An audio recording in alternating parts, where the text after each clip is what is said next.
Wubba lubba dub dub, motherfuckers. What's going on, everyone?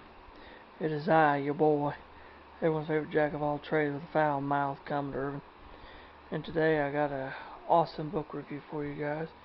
If you guys can see, we have the mighty USS Enterprise from Star Trek, the original series. This is the model I built as a tribute to my good buddy Jerry. Jerry, if you're watching, buddy, hi, what's going on? I know you're building the you're building the Rebel 1 600 scale SS United States. I congratulate you on doing that shit. I'll tell you right now, it's a basic kit, but it's also a really fucking hard kit. So, you know, I commend you for that shit. Anyway, before I begin, I want to just give a big shout out to all my viewers and all my subscribers and shit for sticking around watching these videos I fucking put out all the time. The reason why I do it is for you guys, so thank you so fucking much.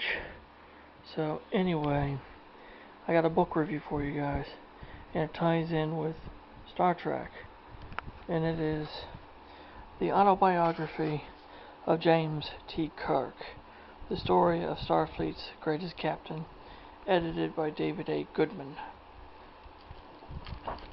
The autobiography of James T. Kirk chronicles the greatest Starfleet captain's life from 2233 to 2293, so he would have been about 60 years old.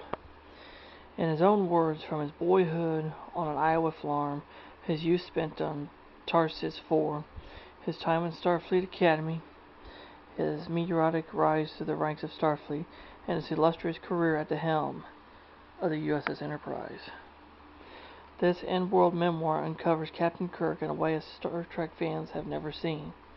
Kirk's singular voice rings throughout the text, giving insight into his convictions, his bravery, and his commitment to life in all forms throughout this galaxy and beyond. The autobiography of James T. Kirk serves as a profile of courage and a celebration of a beloved Starfleet hero. And in the back here, it says Captain James T. Kirk's illustrious career in Starfleet needs no introduction. He was a leader, a hero, and most notably the captain of the starship Enterprise. He was killed in action in 2293 shortly after completing this memoir with Memory Alpha historian and editor David A. Goodman. So basically this book is basically Captain Kirk telling his story.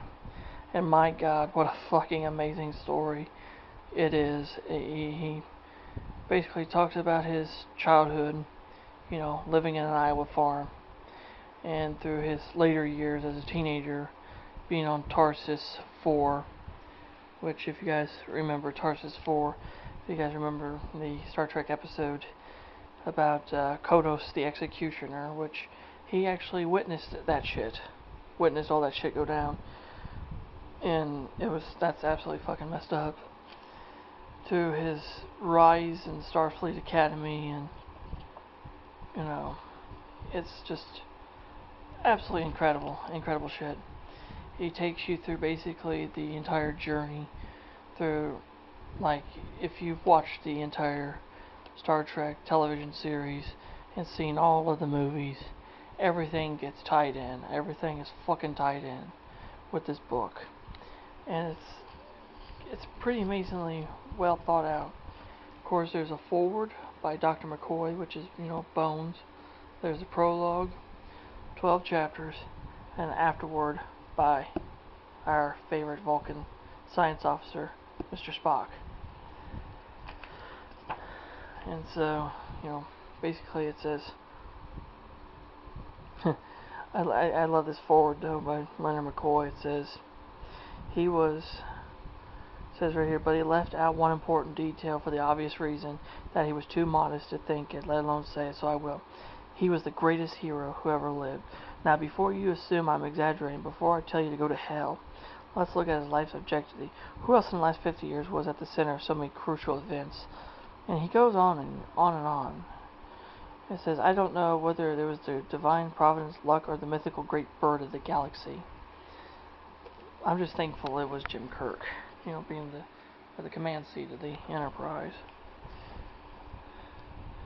And As you read this, you really start understanding the man that was James T. Kirk. And of course, this is a picture of him from the Academy yearbook.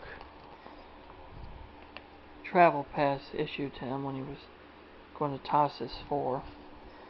And of course, a picture of Kirk with his best friend Gary Mitchell aboard the USS Hotspur, which later on we all know he was taken over by some kind of energy demon.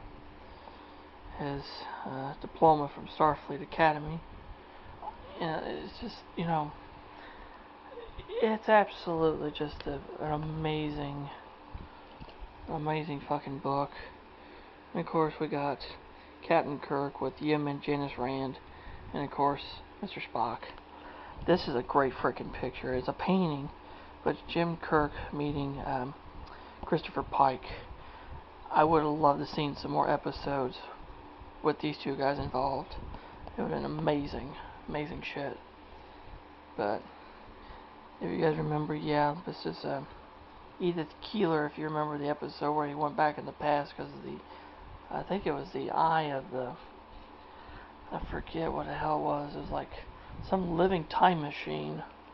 Absolutely messed up shit.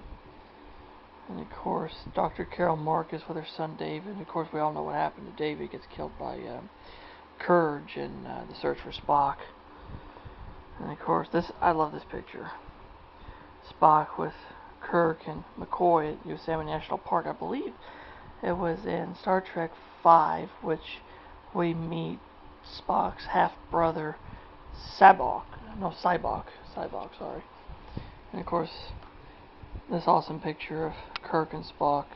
This was the first year of the Enterprise's 5-year mission. And of course, multi-dimensional chess. That'd be hard and fuck to play. But anyway, like I was saying, as you're reading this book and stuff, he really lets you into his mind. Captain Kirk basically tells all in this book, and it's absolutely just spellbinding. Even though the book actually was written